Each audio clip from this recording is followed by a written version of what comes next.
Hello mga ka-blooms! Eto na naman ako. Etong video na to guys is tips para dumami yung mga subscribers nyo. Eto pala is based lang sa aking channel. Eto na yun, kung paano siya dumami. Kaya, bago natin umpisahan yun, intro muna. Alam nyo guys, never ako nag-expect na ganito dadami yung mga subscribers. Kaya gusto ko i-share sa inyo kung paano nangyari at kung bakit. Una guys, di ba, nag-upload ako ng mga longer videos. Tapos, naisip ko parang, bakit ganun? Parang nadismaya ako kasi nga, konti lang yung views, ganun. Siyempre tayo, nag-upload, nag-e-effort, tapos ganun ang resulta.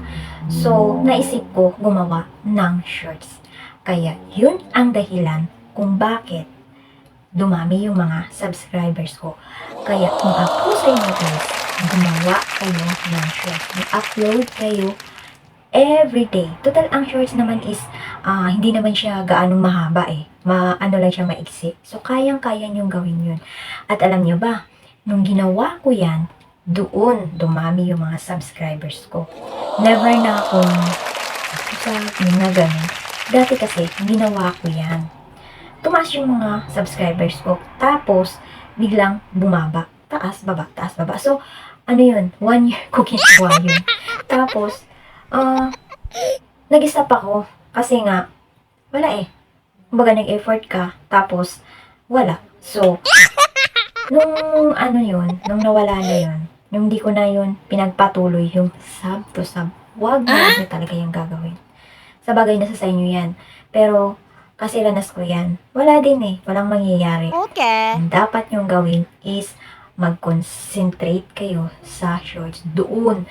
Kasi doon talaga ako nag-boom. Kasi, sa paggagawa ng mga shorts, pag napansin ni, YouTube, yun, may isang video na lang na mag-trending. Dadami na agad yun. Hindi nyo na namalayan na, eto na pala. Gaya ng nangyari sa akin. Kaya yun lang guys, yun lang yung tips na gusto kong ipahatid sa inyo. At sana, gawin nyo yun sa mga channels nyo. Ayan. Kaya, salamat ulit guys sa patuloy na pagsuporta.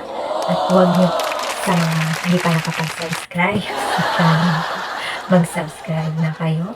I-hit ang notification bell at para updated kayo sa mga videos.